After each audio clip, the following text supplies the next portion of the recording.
Welcome to another short, bringing you another part, another character from the Chronicles of Dragondom and Beyond.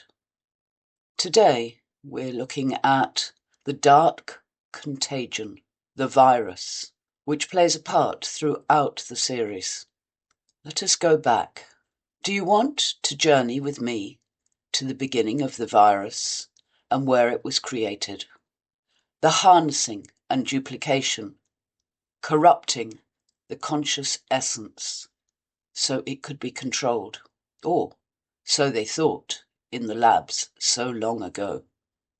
Yes, I have been there, way back then, on another planet, a planet to which humanity now looks to return.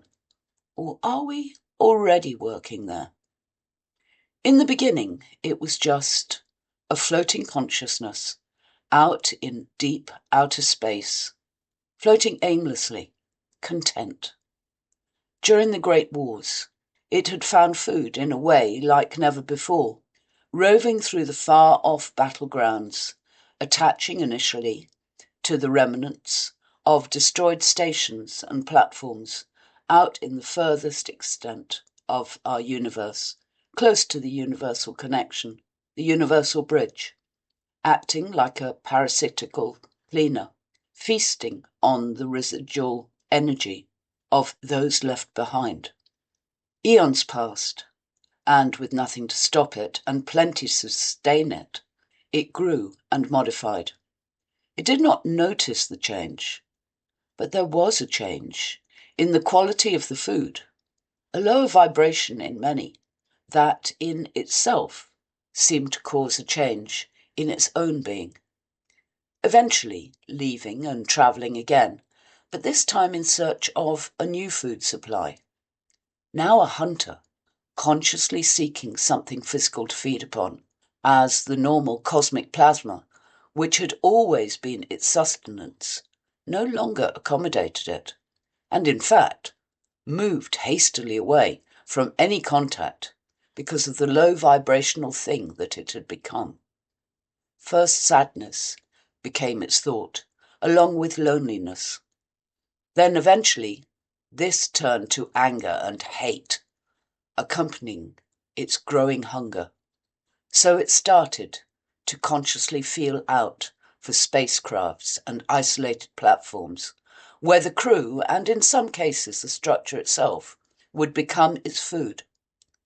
Now no longer acting as a cleaner of residual essence, but creating sickness to allow it to feed on the whole essence. It had changed. Sickness and the fear that ran through the bodies of the crews now were almost a drug to it. It thirsted now, not only for food, but to learn, to understand where the food originated, so that, if needed in the future, it could home in on a better and more sustainable source.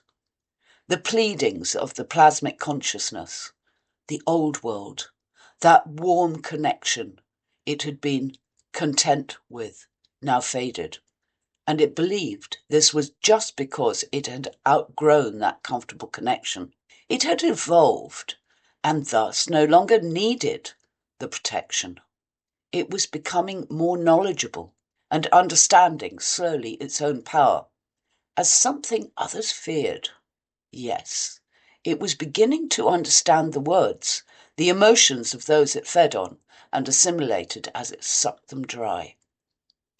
Moving through quadrants, still keeping only to the space stations and debris, for now at least, but logging the planetary areas and the data it could glean, it kept finding references to the thing called the Old Empire. These, then, posed a conundrum in its core, as the realization came into being that this group, whoever they were also feeding on the good food. Maybe it was time to hunt them down and find out more. After all, now it was a massive and powerful entity and could assimilate anything if it so desired. Yet, was it? Up until now, It had never looked to anything which might be able to fight against it, or worse still, entrap it. Now, as it connected to the hull of this latest star-based platform, it found a difference. Unlike others, this seemed to have no consciousness in the usual way. For a while it was confused, but, as was its way, as it oozed across the memory boards, slowly it became aware of how to retrieve knowledge, but not food. Yes, here were new streams of knowledge, new maps, new star systems it had not found before. There was also the schematics of creatures which seemed to work this station, and which it seemed to have no power to feed on, because they had no essence. There was also the continuous reference to the old empire, and something called the brain, also referred to as the hive core. Normally it would have simply digested these bits of information and worked on understanding it as it travelled on, always moving to find the next battleground. However, there was much to learn here, and for now it would stay and study. Time passed. To any looking at the station from outside, they would see the dark, almost gelatinous infestation that formed around the airlocks and joints of the external hull. The platform was still operational, as it was fully manned by robots, so only if a craft arrived in transit would any of this come to light, and so for a long time the being had not been disturbed. That was until a small group of cyborg fighters had needed to dock to make repairs on their way back to their own base from a skirmish with the Federation crafts. They had been damaged and could not use their hyperdrive to exit as usual, and thus were travelling through this outer sector of the galaxy. The lead pilot asked for permission to land and make repairs, and permission was granted. While slightly perplexed by the seemingly live dark fungi on the exterior, he had ordered all craft to enter the now opening dock bay and get repairs done as quickly as possible. He would go to the central command deck and send word back to their home base as to what had happened and the reason they had been delayed and the lack of communication from their group. The entity had felt the change. As soon as the docking bay doors opened, it pulled itself back slightly and scanned the entering crafts. Who dared to disturb it? Then it picked up on the partially humanoid essence within the pilots. Yes, essence mixed with electronics, but food nonetheless, and suddenly it was aware of its hunger. The lead pilot of the heavily depleted cyborg group left his craft and made his way from the docking bay to the flight deck of the station. Even for him, there was an uneasy feeling. Something told him deep down that this was not somewhere to remain any longer than necessary, and he hoped that after getting a message through to base, that the robot mechanics and his team would have located all of the parts for the repairs and they could be on their way. On the surface, all looked normal, but around many of the inspection hatches of the on-board workings, there was a slight seepage of a gelatinous substance. As he slipped into the main elevator, which would take him directly to the flight deck, he passed his gloved finger over the odd substance that oozed out of the joints to the air duct close by the entrance. It was tacky, almost like a sticky grease used in the mechanisms of old machinery. As he looked at it on his fingers, it seemed to change, grow darker, and he could have sworn he felt something inside his glove. Then the doors opened, and he put it out of his mind, unconsciously rubbing his glove on his flight suit to clean it. He strode across the space. The robots were aware of him entering, but did not seem unduly perplexed, nor did any do more than acknowledge him with a nod of their head slightly as he passed. As he approached the main communications desk, however, the robot operator stood and faced him. "Commander, we are at your disposal. What message do you wish to send to your base? And what is the code for that specific zone, so we can accommodate you correctly?" The commander told it, the code, and said he would sooner send the message himself. He received a nod, and the robot sat and started to enter the code to open the channel. Then it sat almost as if someone had turned it off.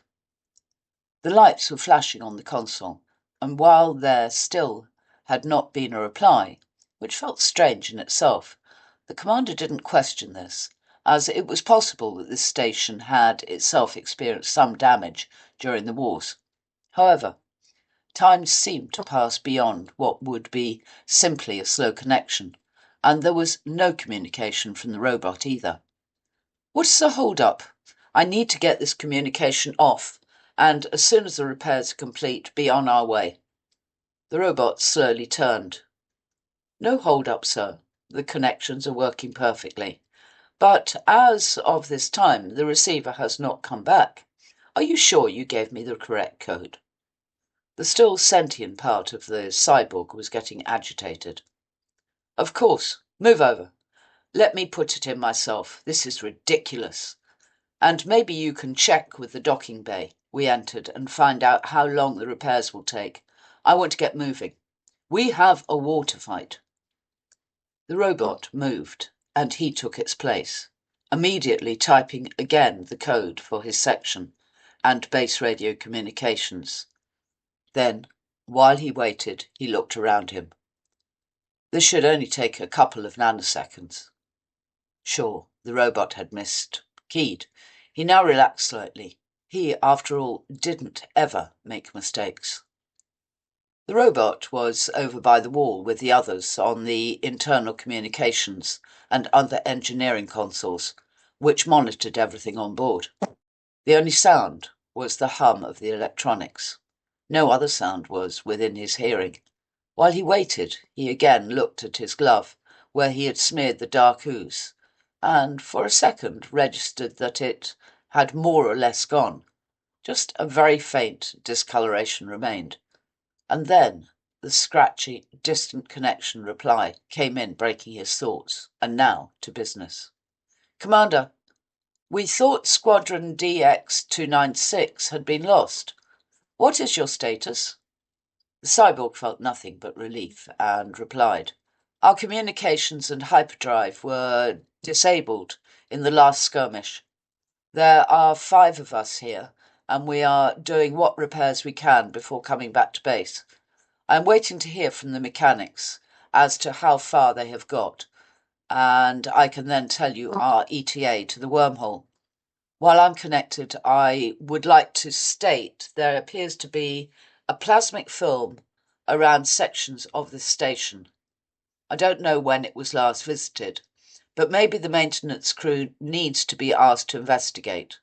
The connection was breaking between static, again something unusual, and noted by the commander. His human, sentient part felt a chill. "Repeat, please repeat. The signal is breaking. What is going on there? Are the robots still operating?" Frustrated, the commander answered, "Yes, but things are not feeling right. Wait, I want our ETA, so in case we lose contact, you know where to expect us." Turning to the console wall, where the robot had moved to when he took its seat, he now called across for an update. It turned towards him and confirmed the work was nearly complete. It would give them a basic hyperdrive and localized communication only. However, one of the pilots asked for him to come immediately. Damn! What now? Turning back to speak to base, he didn't have a chance, as he was given coordinates to go to and a ship would meet them. They could leave their fighters and pick up new ones on board and go back to the front line. Then the connection broke. Having made contact, There was no more need to remain on the flight deck, so now he rapidly walked back to the elevator and rode down to the docking bay to find out what was so important. As the doorway slid open, he stopped dead in his tracks. Where the fighters had landed, there was no sign of them, just a massive, vibrating dark mass of gelatinous stuff. From where he stood, the nose and a couple of wingtips were the only visible sign that the machines were still there. He yelled for his team members, but nothing.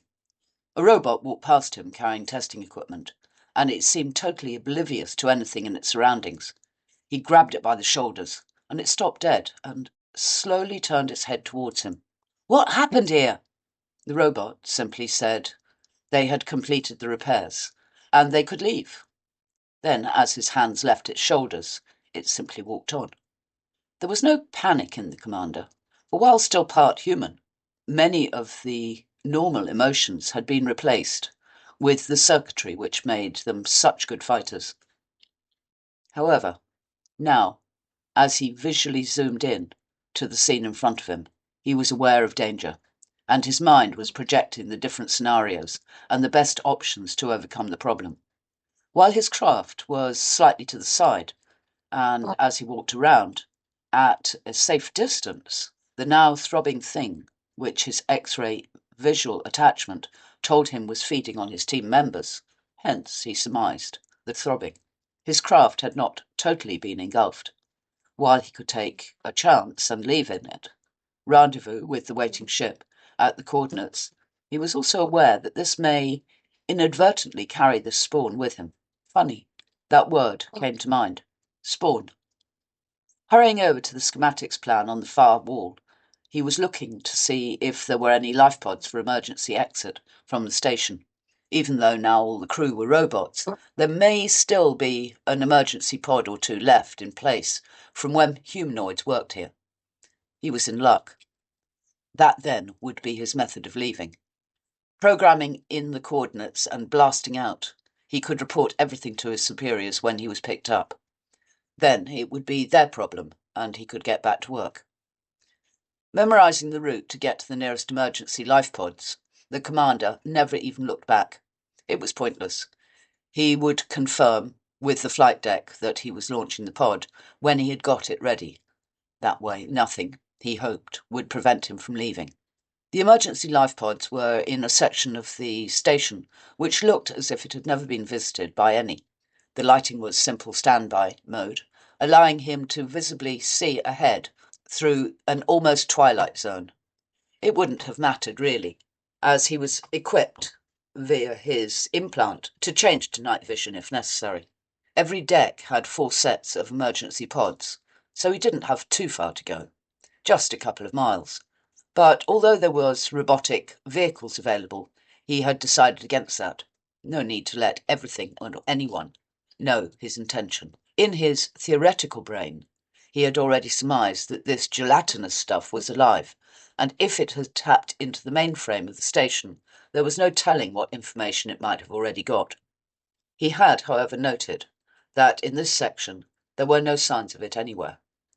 Ahead now was the sign for the emergency life pods. Entering the room through the open doorway, he noted there were 100 numbered pods. He aimed for the one directly ahead of him and manually opened the airlock door with little trouble, then slid himself in and closed the hatch tightly. Then he flicked on the equipment, and it immediately came to life with a hum, and lights flashed all over the console as he started the pre-checks. The onboard radio communications crackled, and he was asked to identify himself and plot coordinates so the onboard emergency tracker could be activated. He had hoped to get free of the station before that was needed, but automatically gave the coordinates of the pickup point, and then, without giving the flight deck the chance to abort his leaving, he pressed the eject button, and he felt the sudden movement as the pod launched far out into space. Now he could look around him, as he could do nothing more than wait. Comfortable that all was as it should be, he simply turned himself off, pre-programming himself to become conscious again at the sound of an incoming message over the onboard audio communications, which would happen when he was found and hailed by the waiting ship. He had now added an audio to the emergency beacon channel, confirming who he was and that he had arrived in this form because of an unknown creature having infected his ship, and that the others had ceased to be operational because of it, ending the looped message with the fact he would explain more when picked up. Basically, in sleep mode, the humanoid or sentient part of him would keep operating, thus his blood flow and organs, which had not been computerized, would keep functioning through his thoughts. His brain, as with any of his original species, had the ability to go into a state of deep meditation and, to all intents and purposes, turn off from any stimulus except that which he designated as a trigger to bring him back. This was the beauty of the cybernetic organism, devoid of any senses which were of no use to the soldier, with the speed, strength, and flexibility more than 10 times that of the full humanoid from anywhere in the universe. He could operate without consciousness, fear, or compassion. The perfect soldier. He took orders without question, and with nanotechnology incorporated into the brainstem, he could download everything he saw directly into a mainframe. As he became still, the mark that he had had on his glove started to move. If he had removed his glove, he would have seen that it had seeped through and was already growing on his flesh, and the tendrils had already gone below the surface, feeding quietly on his physical skin and blood supply. He was infected. Now he would be the carrier of this now growing part of the original, yes, its spawn, to move across the universe on this new food source, to become another powerful being like the original, but with all the memories of the original plus any new that it made. As he rested, oblivious to its existence with him, in him, it was also sending tendrils to open his memories and knowledge, to aid it and to add to its own. It too was now learning, and was content with this new host, unaware at present that where it was going, it may not be welcomed, indeed, that it may be captured and fed and studied, then manipulated to the will of the old empire. As the pod, with its 2 occupants, not 1, came close to the rendezvous coordinates, the ship was already stationed in waiting, and the looped message was picked up with the emergency beacon sound. Immediately, the communications officer took the data to the captain, and all hell broke loose.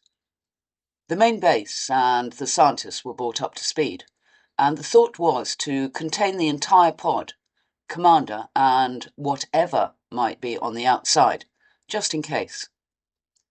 There was containment facilities available, but these may not be enough. So while a large, seamless tank was created, literally printed into being, and robotic arms held it clear of any part of the deck, so when containment was done, the container could be moved out into space and the entire life pod could be sealed inside and then brought on board and held in an electromagnetic force field. No one was ready to find out what might happen if a mistake was made. A tractor beam was holding the now visible life pod in space until it could be brought on board. No verbal communication was made at this time with the commander. The orders from base were explicit. No contact would happen until the hull was contained, and if needed, decontamination could be done. However, decontamination was not to be done until a specialist team could be teleported on board to oversee everything. They wanted this entity alive. The Hive Corps felt it could be trained and become an ally. The commander would be the host to start. He was, after all, expendable. The voice sounded distant, but slowly the commander felt himself coming back online. Obviously, he had arrived at the pickup point, but he felt strange. Maybe he had slept too long. Automatically, he could hear his voice replying, but he still was not himself. He was being instructed to open the capsule, They had him on board in a containment zone, so as to run scans before he could be released to continue with new orders. Now he moved, methodically. No thoughts, really. Just following orders and still oblivious to everything but what he was instructed to do, running on automatic. There was the normal hiss as the seal around the hatch broke, and the atmosphere from outside was allowed in. As by training, he eased his form effortlessly out, and now stood alongside the pod, at ease, awaiting instructions. Ahead, behind further screening in an anteroom, he could make out several beings. Now the tannoy turned on, and a barrage of questions began, the usual thing on a mission. Then he was instructed to the next speaker, a doctor. "Hello, Commander. How do we feel? Please, describe all details of your functionality so we can run a medical check." "Yes, Doctor. I have not sustained any damage from the mission. I believe you will be able to obtain my full schematic diagnostics when I make my debriefing. This will include the X-ray visual of my final team members when they were dissolved by the alien entity on board the space station. Thus the reason for me leaving in the emergency pod. However, at the beginning I did smear my gloves slightly with some of the gelatinous mess on one of the air ducts. I believe you may be able to retrieve some biological samples from that."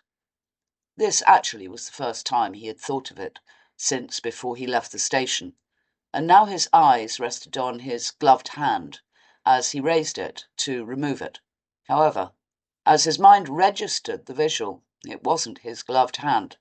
It wasn't him in any shape or form. What? There must be an explanation. Maybe he had sustained damage and didn't feel it.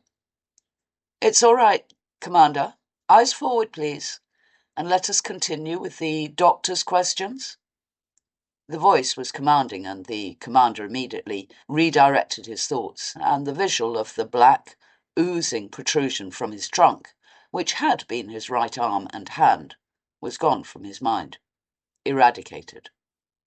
"Commander, I, and our command, believe that you are best suited by changing your mission and would be a very valuable asset to the Hive core and furthering our cause by working with me and a group of scientists to understand more this unique entity which you have thoughtfully retrieved for us to study." The commander went to speak, but was cut off before he formed a word, let alone a thought. "A portable body scanner is being readied while we speak. Please lay down flat and allow this to be done. As you will understand, before decontamination or allowing you out of the containment, we must first ascertain the risk and ask you, as a soldier, to assist us." The commander lay down. An order was an order, and he had no right to think otherwise. The results of the scan were projected directly to the console in the room, and from here also directly to the main laboratories back at base. Decisions must be made.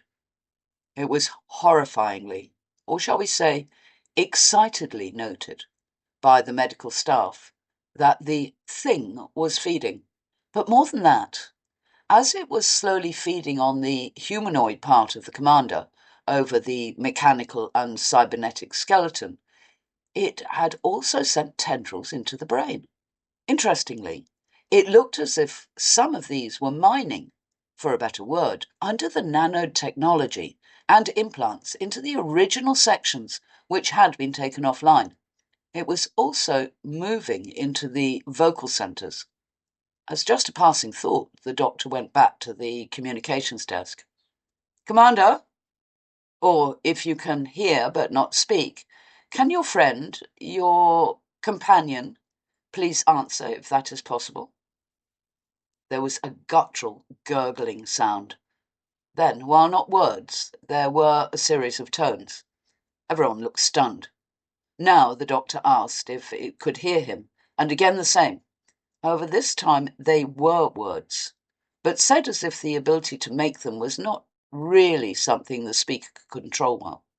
This sound continued now unchecked, while everyone rushed to get the moving of the containment to new housing, the laboratory set up, and something to feed this thing on. One thing for certain, they needed to feed it so it could keep at least part of the commander as a living host, and they could study it.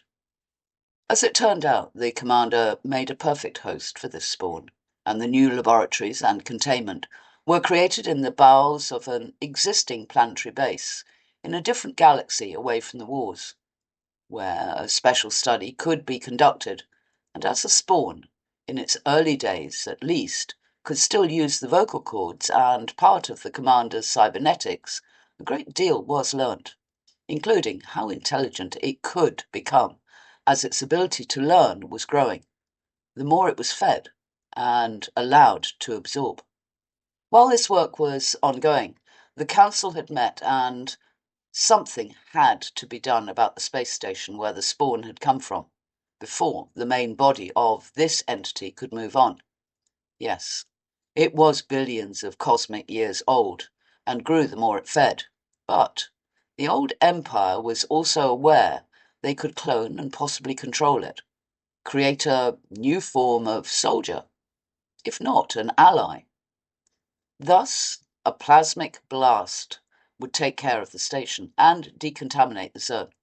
It was in an area on the far side of the Andromedan galaxy, so would not prove a lasting effect on their campaigns going forward. The word was passed throughout the sector to withdraw all personnel and ships. This, despite being at war, was done rapidly and without question, and no warning needed to be given to the robotic workers on the space station. It simply ceased to exist, and the shock waves also took out numerous planetary bodies and all that lived on them. Millions vaporized in nanoseconds. Back in the Central Council's chambers of the old empire, a quiet satisfaction and back to business as usual. They now had the only genetic replicant of that entity. Or did they? The spawn felt the mother part of it. The original ceased to exist. Anger. Yes, it felt anger. And using the cybernetic skeleton it had now adopted to enjoy, it screamed and smashed out at its confinement. No longer small, it had completely filled a very large tank. Some would say an area the size of an earthling football stadium was now the whole. But then, somewhere deep in its being, it heard the words, "All is well. Now we are everywhere, and we will meet again. So be still. Use them as they use you. One day, soon, you will be free." I hope you enjoyed this ancient tale, drawn from the cosmic energy memory. This is the background story to the creation of the virus, one of the unseen antagonists that oozes through Aisha's logs in the Chronicles of Dragondom and Beyond series. Maybe you will return and find out how it spread and the cosmic consequences which reach even here to Earth. Yes, to our planet. For now, I sign off and say goodbye. Why not press the follow so you don't miss any of the coming episodes as we move through quantum space and no time, tapping in to the vast expanse of the cosmic energy memory.